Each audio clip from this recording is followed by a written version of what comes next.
Thank you so much, Lisa, and to everyone for inviting us to come and share this time with you. We really appreciate it. I think it's maybe a little bit fitting that a talk with the topic of teamwork has two people delivering the talk as a team. So you will witness some handoffs and some transitions as we trade off topics. We have been fortunate enough to have some grant support to continue to study the work we've been doing here. So you will hear about these initiatives in the talk. This grant support is up to this point mostly with our colleagues in the Department of Surgery. So we're also hoping to spark some interest and opportunities for collaboration with many of you as well as we transition towards team models of care. So we're going to talk about what are some of the key components of true high-performing interprofessional teams. We'll briefly share some published outcomes from those models of care, how they do provide the foundation for care transitions programs. And then lastly, we won't have time to share with you all of the great work that you all are doing here at UAB, but we'll hit on some high notes of team models both in the inpatient and the outpatient setting. So to start with a case. So I'd like to start us off with a case from our trauma colleagues. And this is actually a burn case. This is Mr. C. He's a 53-year-old male burn victim who lost his wife in a house fire towards the middle of 2016. He was hospitalized here at UAB for approximately 5 months before being discharged to a skilled nursing facility to complete his care. From that facility, he was actually readmitted twice to our institution for refusing his care plan there, not participating with the wound team, not working on therapy or even doing his basic activities of daily living. Ultimately, he was successful enough and able to be discharged from the nursing facility to home with home health. And by the midsummer of this year, his burns were almost completely healed. Unfortunately, in September, he was readmitted to our hospital and found to have severe malnutrition, pressure ulcers which were infected. And the team recognized that he was again lacking in desire to perform his ADLs, was not eating, was not participating with rehab, and at times was even aggressive or hostile to staff. He wanted the lights off in his room at all times. So he was presented for discussion at the trauma transition of care rounds, as all of the patients are for that service. So we're going to come back to this case at the end. So as we sort of set the stage to talk about interprofessional teams in healthcare, I wanted to just remind us that we're surrounded by teams that work with interprofessionals in disciplines across a number of different industries. So a team that we probably don't think about a lot, I know I don't really, but the race car pit crew team that can work together and fuel a vehicle, change 4 tires, and put a driver back on a motor speedway in 11 seconds or less. Air traffic control teams working collaboratively with pilots who are in the air to land planes and people, hundreds of thousands of people across the globe, 24 hours a day, 7 days a week, 365 days a year. And of course, I'd be remiss if I didn't mention my favorite team in the state of Alabama, and that's the University of Alabama football team, whose primary goal is to win national championships. But seriously, you know, Nick Saban has been recognized as a leader of this program, and it's well earned. And he says it all really boils down to a process, and that process involves the team having a mutually agreed upon goal that everyone understands and is committed to, and they work together over and over and over again in a consistent fashion to achieve the desired outcome. So here's an example of our own real life team here at UAB. This is the ACE team that's worked together for almost a decade to develop care plans for complex older adults. And Dr. Flood's gonna tell us more about the outcomes of ACE teams. So we've sort of said now that we recognize that we take care of very complex patients at UAB, and most academic medical centers do. They have multiple competing chronic health conditions, they have functional impairments, they have a number of social determinants that affect their health and wellness. And really to take care of them well, it's imperative that we coordinate their care and that we do it in an evidence-based way that engages interprofessional teams.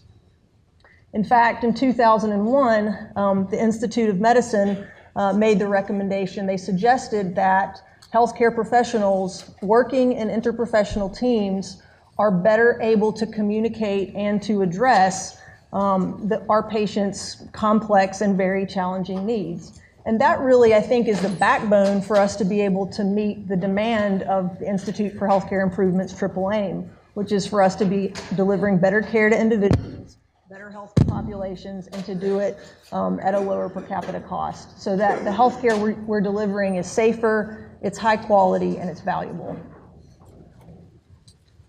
It really was the IOM report in 1999, To Err is Human, that really launched the quality and safety movement in healthcare. And this IOM report, Crossing the Quality Chasm, is the follow-up to that. And what the IOM states here is that we know from the literature, from the evidence, the type of care patients should receive, and we know what type of care they are receiving, and that gap between the two is a chasm. And the way for healthcare in America and really worldwide to close that gap is for health systems to support high-performing patient-centered teams for the product to be quality care. And this is how the IOM defines quality care. Care has to be all of these things: safe, effective, efficient, personalized, timely, and equitable. If you fast forward to the Affordable Care Act and where we are today, these are the components that make up value-based purchasing. And so you will hear folks talk about care that is steep. So if you just rearrange this, you have the acronym STEEP. And I've even seen in job descriptions for healthcare leaders that they will focus on these STEEP outcomes. So we've sort of set the stage to say that it's imperative that we begin to work in, and we are doing this at UAB, to work in interprofessional teams. But I want to make the distinction that a successful interprofessional team is not just a group of people from different disciplines coming together and sitting in the same room, but really they're doing that in a way that exhibits interprofessional collaborative practice. And the Canadian Interprofessional Health Collaborative really defines that as, and the first term I think is key, a partnership between a team of health providers and a client, a patient, in a participatory, collaborative, and coordinated approach to shared decision-making around health and social issues. So you have a team of unique individuals who come together with unique perspectives, different cultures, and are able to share their knowledge and their skills to come together and make group decisions for our patients. So to list some key components of these successful interprofessional teams, I think it's important to sort of start with the fact that, kind of like Coach Saban said, everybody has to have the same goal, and they have to really agree upon the goal and be committed to that goal. And the goal may be different for the individual teams, but at a center like ours, the overarching goal is for us to be able to deliver the very best care for our patients and to improve health outcomes. We need to all understand and be committed to the goals, and also understand the expectations for how our teams are going to work, what the workflow looks like, and understand the processes. We bring together unique professional cultures, we value each other's unique perspectives, and we share skills and knowledge to be able to make decisions. So the process for any given team may look a little bit different depending on the unique nature of the service and the types of patients that are being cared for. But at the core, there needs to be coordinated communication. And by coordinated, really, that boils down to having a group of people together at the same time, in the same place, with some regularity, to basically be able to share their knowledge and skills and enable this sort of synergistic influence around decision making. There needs to be a spirit of mutual trust and respect, so that all the disciplines who are there feel just as important as every other discipline in the room. When the nurse speaks, or the social worker speaks, or the nutritionist speaks, or the person from pastoral care speaks, they need to feel that their input And their unique perspective is just as important as what the medical provider is saying, because at the end, it's all of us kind of coming together and knowing what we do from our unique areas about the patient that can help develop that comprehensive and whole care plan. There has to be a sense of responsibility and accountability that really kind of hinges on the leadership of the team. And for the teams to be successful, the leadership has to be participatory. So it can't just be a position of leadership. Someone's named the leader, but they're in an office somewhere far, far away, and they just sort of tell people what to do. They really have to be engaged and active leaders. They either lead the meetings or they facilitate or delegate to someone else to do that. There needs to be a component of actually listening and assigning tasks that will be followed up on later, recording the decisions that the group makes. And very important is regularly occurring assessment or self-examination of the progress of the group, the outcomes of the patients, and of how the team is working itself. So looking for ways to improve the group's practice and processes, looking at the outcomes, and having robust procedures for conflict resolution. So kind of back to that team I showed before, our ACE team, there are a bunch of people in the room. There's an MD, a nurse, a social worker, a pharmacist, actually 2 pharmacists in this picture, a case manager, and depending on the different units in our hospital and the types of patients that are being cared for, we may see other disciplines from rehab represented, nutrition, arts and medicine utilization. Again, it's not just the people being in the room all together at the same time, but it's that spirit of collaboration, the mutual trust and respect, and being able to have a consistent process where people are sharing their unique perspectives to influence synergistically the care plan for the patient. Sorry about that. So the trick to managing these very real priorities and time constraints, the folks who are in other places we talk to, and even here at UAB, is it's not adding time, it's sort of repurposing time to help us be more efficient and effective. But there are very real challenges to this, and that really is in a way that kind of makes it, gives us an opportunity to be innovative. So given that this healthcare journey and this journey towards teams started back in 2001, also knowing that there are these real challenges to transforming into these high professional teams. So folks around the country really began working on this after that IOM report came out. So in the geriatric world is one example. So clinician educators from physicians and nurses and social workers and many others developed an interprofessional team training curriculum, which they disseminated to multiple academic medical centers across the country. Now, prior to that, they wanted to assess the attitudes of trainees before teaching, just to kind of get a sense of what's our baseline. And the goal of this initial project was to really uncover perceived notions about interprofessional collaboration, again, more so than just getting people on a unit together in a room together, but true collaboration as future teammates. So this group, oh, by the way, we'll come back to this, but we used this same interprofessional team curriculum to launch our ACE unit here at UAB back in 2008. So this group of investigators delivered this attitude scale to 591 trainees from across 8 medical centers, and you can see the mix. So we have folks here who are actually out in some clinical work in their level of training. So PGY2 residents, nurse practitioners, students, and master's level social workers. And the scale they used at this time was the attitudes towards healthcare team scale. Now, this scale has since been modified and tweaked a little bit, but it's very well validated. It's used in multiple settings, and it has 3 subscales. So one is attitudes towards the value the team brings to patient outcomes. And more so than just the medical outcomes, these questions really also get at the emotional, financial, caregiver support, discharge planning, the whole person type of outcomes. The second subscale is team efficiency. So does working in a team, is that a productive use of time? This also gets at our team's inefficient because we tend to use discipline-specific jargon. And then lastly, this idea of shared leadership and shared responsibility.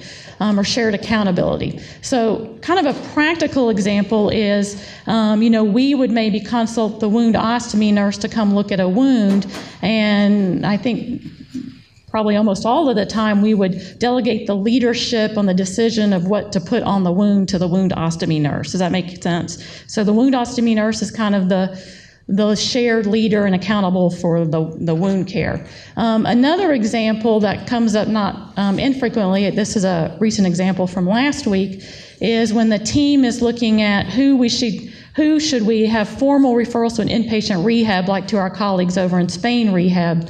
Who is the sort of the final owner or the primary leader of that decision? Is that the physician, or is it the social worker and the therapist who maybe have some in-depth knowledge about Medicare rules and performance ability that's required to truly qualify for inpatient rehab? So that idea of sort of shared leadership and accountability for each discipline within the expertise of their training.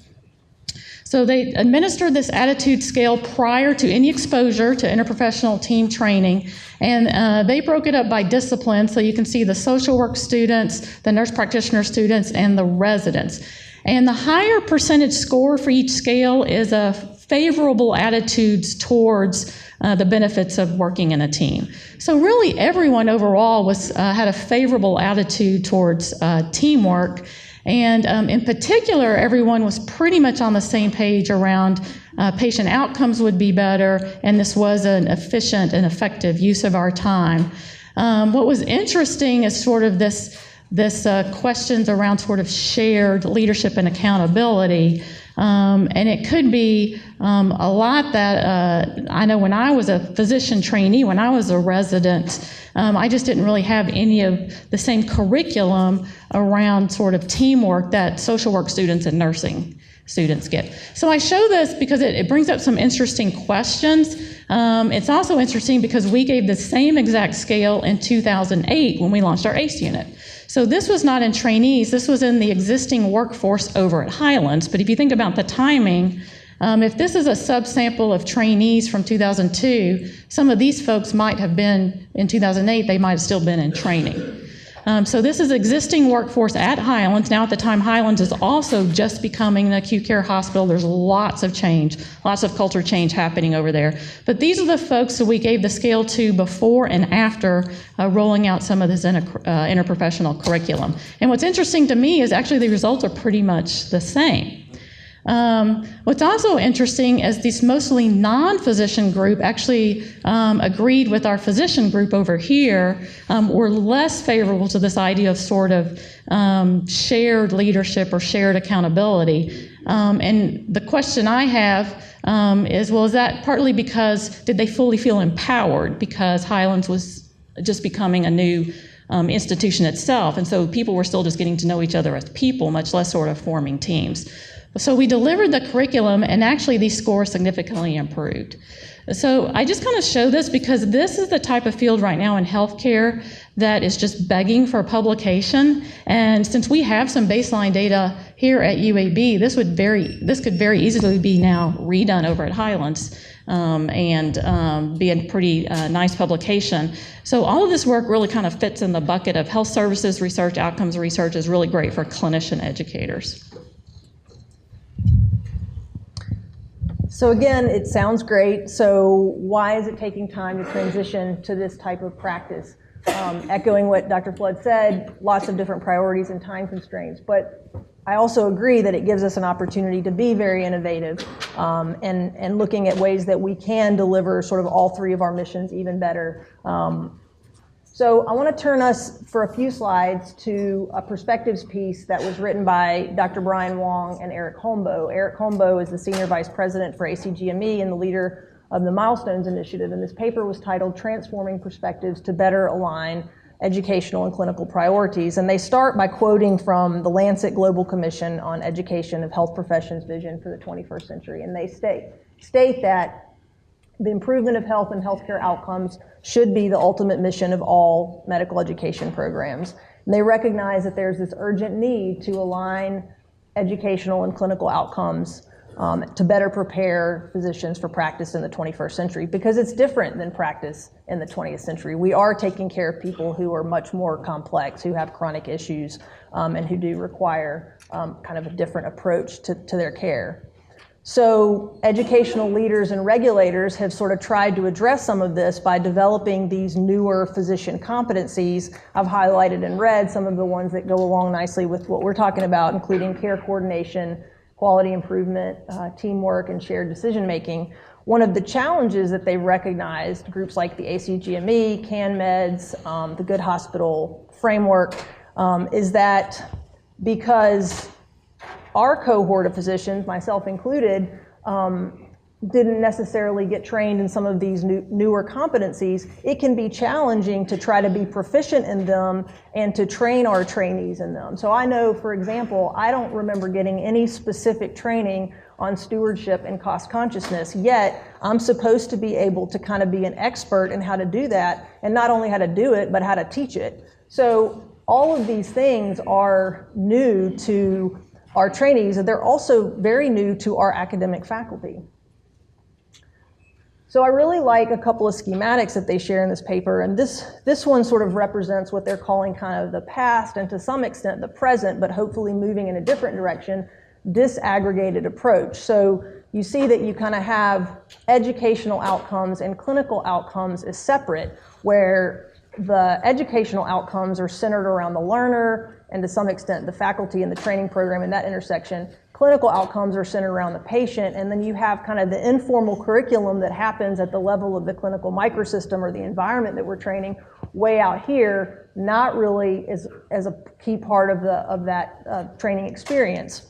So they recognize that for us to kind of get where we need to be, there really has to be a robust redesign of how we think about structuring our clinical practices and our educational programs.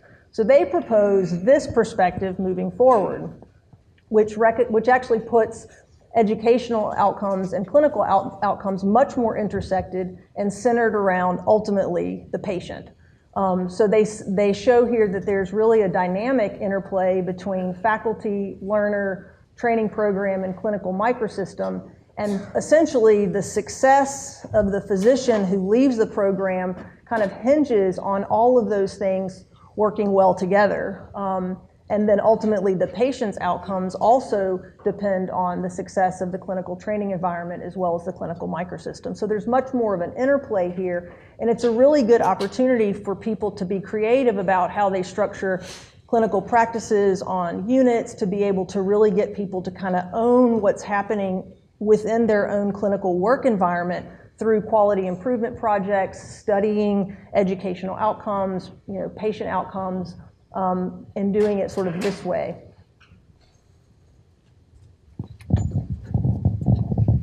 All right, so now for kind of the fun part, when we do put in all this work to form these high-performing teams, sort of what are the outcomes? So I'm going to share a study from Indiana University, and what you'll see is what all teams experience is that teams go through these different stages, and this can feel kind of stormy up here when you or your team or your health system is new to this journey. It does take time for teams to form and kind of go through the storming and really get a handle on everybody's role. You have role definition and responsibility. So Indiana University started this journey back in 2012, and actually Emory is doing the same thing. We're in some email communication with Emory to set up a phone call with them. And so they had 30,000 discharges a year from their academic hospital, their teaching hospital, and they developed what they call accountable care teams on accountable care units, so ACUs. And the intervention are these 8 things in sort of 3 domains. So in the interprofessional collaboration domain, they try as much as possible, like we do, to cohort all their patients from a like service on a like unit, even they do not achieve that 100% of the time. but this RN and MD clinical rounding together, and then the daily huddle, which includes the entire interprofessional team. And they use the term hospitalist. This was a teaching service, so it's really general internist, hospitalist, medicine, teaching service, and specialty co-management agreements. I'll tell you a little bit about that. And then using the whiteboard to really, at the nurses station, to really communicate sort of the plan for the day. And then really forming accountable joint leadership amongst all disciplines. I know Dr. Stigler, I don't know if he's here, but he's kind of talked about doing something like this around in his quality variance with his units, or that team of folks, around really the hospital unit is a microsystem that can have shared leadership with physician, nursing, pharmacy, therapy, those types of things. So really creating an outcomes dashboard that the leadership reviews monthly together, and then weekly satisfaction rounds. So these are the types of units that they implemented this accountable care teams on. And the specialty agreement, they were really general medicine units with subspecialty consultation, but more in a co-management model where the subspecialist and the primary team were really empowered to kind of know who was putting what orders in, really sort of process or protocol-driven care wherever possible. So our own pulmonary unit is a little bit in this model. Now the pulmonary unit's the DOM faculty practice with pulmonary consultation, and the pulmonary consultants, I've told, are often sitting in the daily huddle. So the pulmonary unit kind of resembles that. The geriatric, the ACE unit at Highlands has been in this model for the last 10 years. The hospitalists are the attending of record. We geriatricians are empowered to put certain orders in around geriatric care, that kind of thing. So there's a little bit of that here as well. So what they did for those 8 interventions, they created a sort of a dose uptake score. So they had the research observer go around and watch all these ACT teams on these 11 units over time, and sort of scored how much of the interventions had each unit team fully embraced or was fully practicing in their teams, because this takes a lot of time. So if a unit hadn't started their daily huddle yet at all, they got a 1, and if they were having a robust daily huddle every single day on unit-based patients, they got a 5. Does that make sense? So each component got a score, and then you added up kind of the total score to see sort of how mature or advanced each unit team was. And one thing to point out is this is 17 months of learning to become teams, and that this journey takes time.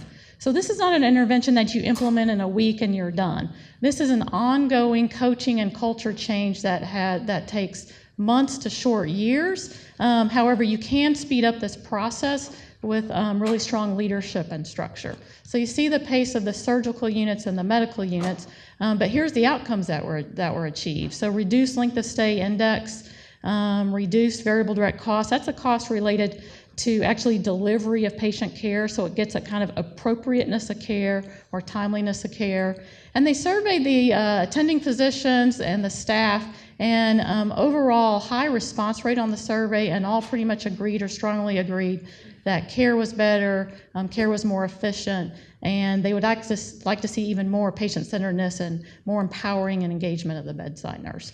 So it they also mentioned this notion of this was really kind of a culture change, and really overall the team, when it becomes high performing, starts to sort of identify and drive change within itself. And we're seeing this actually here at UAB as well. So a few outcomes from, we had a team like this when I was at Washington University on an oncology unit. I know Dr. Dawes is already putting in her first IRB to study outcomes like this, and Dr. Godby as well. So lots of interest to doing similar things here. But just a simple process improvement from a team. These are just the interventions that resulted from having the daily team meeting. So you get increased mobilization of patients even without needing a formal PT/OT consult, better symptom recognition, and symptoms being addressed. And so if these teams can drive improved processes of care and outcomes, what about costs and readmissions? So these are a couple of studies that were put together by one of the keynote speakers at the American Geriatric Society in 2013. So this is your own ACE unit right here, coupled with a study of readmissions from Yale. So here at UAB, we launched the ACE unit back in 2008, and this is sort of what the daily ACE team rounds look like. So patients get their ADL performance screened and their cognition screened at the time of admission. Delirium. This is now happening on all units at UAB, but at the time this was only happening formally on the ACE unit. That information comes into the daily team huddle, where things like not just the medical diagnosis, but maintaining their function and cognition are proactively identified and addressed. Everybody's on board with the plan for the day, the plan for the stay, the discharge plan, and if there needs to be consultation or escalation, there is. And so this cycle repeats every single day for about 1.5 minutes per patient.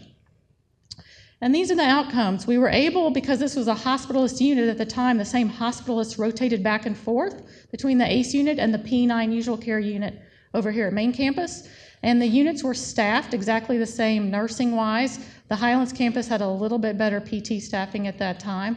Really the only difference was this daily interprofessional team meeting. This usual care meeting at the unit at the time had a 1 o'clock discharge planning meeting. What was missing from that model compared to this model is the bedside nurse and the focus on the plan for the day. The discharge planning meeting had the charge nurse, the case managers, the social worker, and the physician, but really just focused on where the patient was going to go when they left the hospital. And we weren't really talking about coordinating the plan for each and every day. So because we knew we had the same doctors, we knew we had the same unit mix, we looked at the patients age 70 and over on both of these units over fiscal year 10, and we had no differences in age, comorbidity score, or case mix index. And case mix index is a measure of how much it should cost to take care of these patients. And what we found is that despite a short length of stay on both of these units at that time, for all DRGs and for the top 25 DRGs, you had significantly reduced cost for these patients for each stay. $371 for all DRGs, up to $445 for the top DRGs. And at the same time you were delivering sort of more geriatric care for less money, you actually reduced readmissions. So, well, how does this work? How does a team meeting on the hospital side lead to reduced readmissions on the outpatient side? And that's where the Yale study comes in. So they evaluated all 30-day readmissions for Medicare patients for these 3 DRGs. These are DRGs who are all being measured for and paid for and being held accountable for. So the mean age of these Medicare patients who bounced back in 30 days was 80 years old. They were looking at when did people come back and why did they come back? Because we have to understand when people are coming back and why if we know how to intervene to prevent avoidable readmissions. And what they learned was that over 60% of these 30-day readmissions actually happened in the first 15 days. So if you can intervene in the first 15 days, you'll get a lot of bang for your buck. And the reason they were coming back was really related to what these folks called post-hospitalization syndrome. It's the vulnerabilities or the impact of the illness and the hospital stay on things like their mobility, their function, their cognition, their med rec, their nutritional status. And aren't these the things that we just talked about that ACE unit teams address or interprofessional teams addressed? And so these authors from Yale concluded that really it's this team intervention is much more likely to drive down readmissions than a purely medical model alone. So we've shared a few outcomes. There are many in the literature, and if you move into the ICU setting, you find some as well. But essentially, studies have shown that you can improve processes and clinical outcomes that really match that steep goal that we have. So what is UAB doing to achieve these outcomes? So UAB is really a recognized leader in a lot of these areas and really doing a lot of exciting things. So we're going to finish up on what you all are doing and go from there. So the first version of moving the ACE model to our other care units is what we call virtual ACE. And this is essentially boiling down the ACE unit processes and team training around pain, function, mobility, and delirium, and care coordination to these other units throughout the hospital. So we developed processes related to those. We hardwired the screens on these units. What's coming soon is the mobility scale.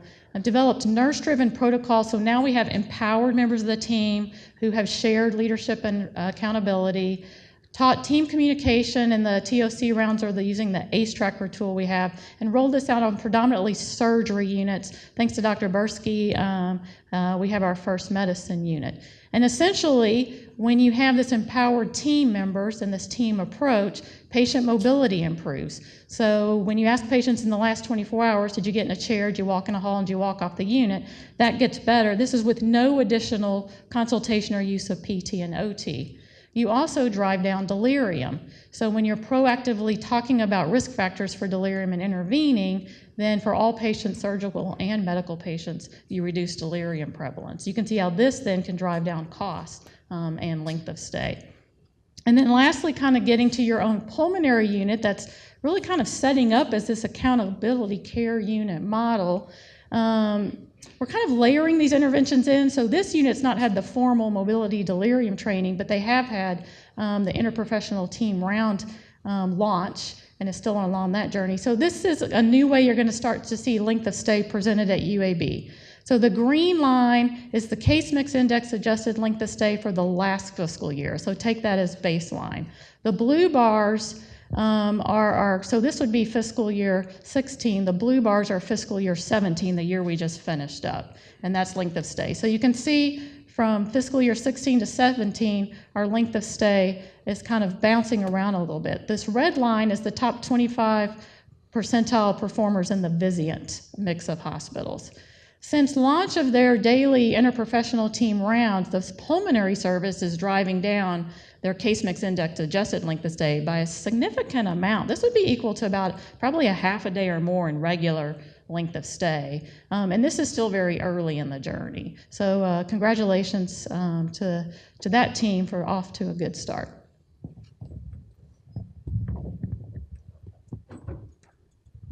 I'm just going to give a couple more examples of some innovative teams that, I think am I on? Can you guys hear me? Okay. So in the last year, we've had the emergence of the IVAT team, the IV Antibiotics and Addiction team. And that team is, in these next couple slides are courtesy of Dr. Matthews and Dr. Lee, who are the coordinators of that. But that team essentially comprises the primary attending for the patient, the primary team case manager, the IVAC coordinator, an infectious disease consultant, and then our partners in addiction medicine, which is really the piece that we never had before, which includes their physician and kind of an addiction social worker or sort of somebody who goes out and really engages the patient around the issue of addiction. So this interprofessional team has developed a standardized process for evaluating and managing patients who use IV drugs, who come to the hospital with an infectious disease that requires antibiotics. And they're really trying to determine the level of risk of these patients and the best sort of care transition from them. They're using a standardized evaluation and risk assessment tool that I'll show you in the next slide. And the next piece is really engaging our addiction medicine colleagues to provide or offer substance abuse counseling and treatment to hopefully improve these patients' short and long-term outcomes as they transition to the next setting of care. So this is just the risk assessment tool that they use. They're essentially measuring the level of risk on these 9 different factors that include things like cravings, family history of addiction, history of trauma, overdose, history of multiple relapses. You can read them there. And they put them into 2 categories, well 3, but the treatment options are twofold. So low risk would be having 1 to 3 of those risk factors, and they feel fairly comfortable when they meet together as a team that most of these patients who are determined to be low risk can be discharged with outpatient antibiotic treatment. Whereas patients who have 4 or more of these risk factors really need to have much more of need to stay in the hospital for inpatient antibiotic treatment because the level of risk is so high that they would potentially misuse, on the outpatient side. They also then give these patients the opportunity, if they desire, if they're ready, to engage in group therapy over with the addiction medicine team, to begin on opioid replacement therapy, and then they're reassessed weekly for maybe the ability to be discharged sooner. As issues arise around behavior and other factors, those patients get reassessed. So I think the results are pretty pretty amazing in just the year that they've been doing this. They've been able to see a statistically significant drop in the length of stay for the patients kind of pre-IVAT versus post-IVAT, going from 42 days to 18 days. And the kind of counterbalance to that is that there's really not been any statistically significant difference between people who leave AMA in either group or who are readmitted. And they recognize that, there's still a lot of work on this team that needs to be done, and they're looking at their processes and their outcomes to improve. And so just to sort of speak to their success, I mean, these are from obviously very different disciplines with different cultures, hospital medicine, infectious disease. A lot of times you've got cardiovascular surgery involved, social work on the medicine side, on the addiction side, who come together and really talk about the patient, share information to determine the best treatment plan.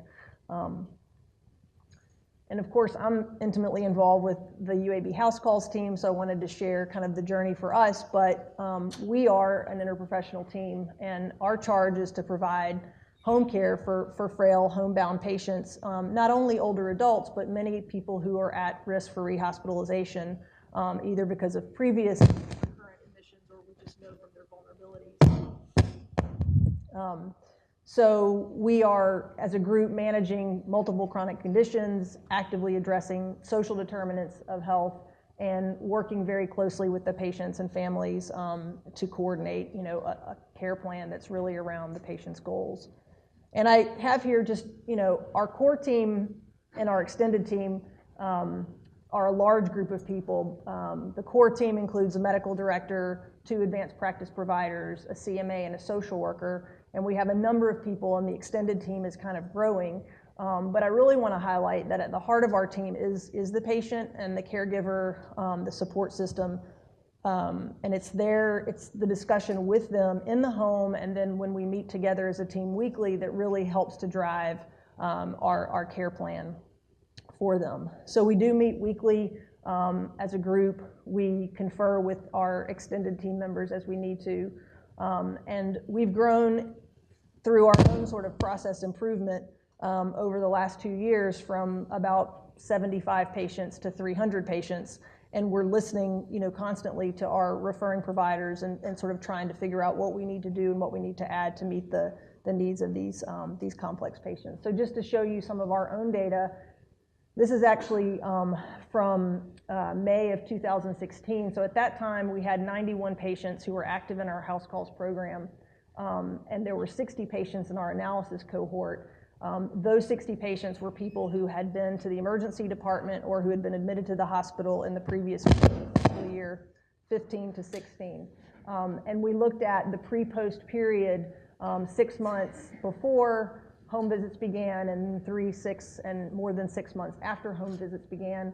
And you can see that we had a reduction in all of these acute care encounters. So emergency department visits were cut in half, index admissions were dropped by 96%, 30-day readmits by 97%, and total hospital days were down.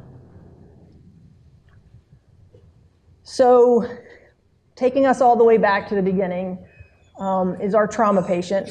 And I use this case as an illustration of an interprofessional team, the trauma interprofessional team that's been working together in a really true spirit of interprofessional collaborative practice for a very long time. They can't do their job without working as a team.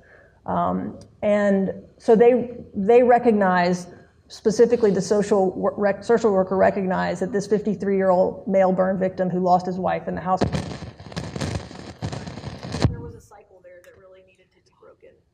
So it was the social worker who said, you know this gentleman's going to be in the hospital for probably another 1 to 2 months. We can't really change that because these things have to happen. What can we talk about in these rounds to really change what happens to him while he's here, and also to increase the probability that he's successful when he leaves?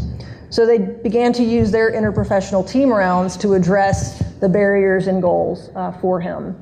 They talked about mitigating his triggers for depression, and the social worker and case manager were very compelling in their request of the team, which included the physicians, the bedside nurse, sometimes the wound dressing nurse, that they really needed to schedule family meetings that happened every week with the patient and because his wife died in the house fire. So I believe it was his brother who became kind of the next person involved to discuss the goals and any barriers.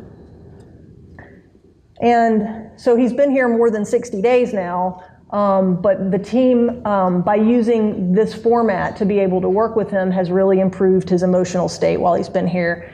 And they shared with me, as a team, that they've come up with ways for him to be able to walk around the house with the staff, or walk around the hospital with the staff, to leave the facility and go eat Mexican one day with his granddaughter, to be able to, paint pumpkins with his granddaughter on Halloween. And they actually began to make him accountable for his own daily activity log, including keeping his room clean. And so this is a quote from one of the nursing leaders on the unit, who said, transition of care has served as a platform for everyone to come together in one room to discuss his progress, Mr. C's progress, and barriers to increase his quality of life and therefore prevent another 60-plus day admission. This serves as a great opportunity for the interdisciplinary team to collaborate and communicate about the best plan of care for our patients. So again, I think this team really illustrates kind of the intent of it all. So we develop a structure, we have a process, and sometimes it means, we want to do things in sort of a scripted fashion, but at some point, like Dr. Flood said, after kind of the forming, the storming, the norming, and all that has happened, the team begins to recognize opportunities to do things better, and really kind of gets to the intent. So we've talked about a lot of things. I just kind of wanted to capture some of our objectives and how we've met them. We said we would list components of interprofessional teams, list key outcomes from interprofessional team models of care, showing how it's been demonstrated that we improve clinical outcomes through reducing length of stay, readmissions, and healthcare costs. Describe how these teams really do serve as kind of the backbone for evidence-based care transition programs. And then there are so many cool things happening around care transitions and teamwork at UAB. We've shown you just a few of those things. And just to leave you with this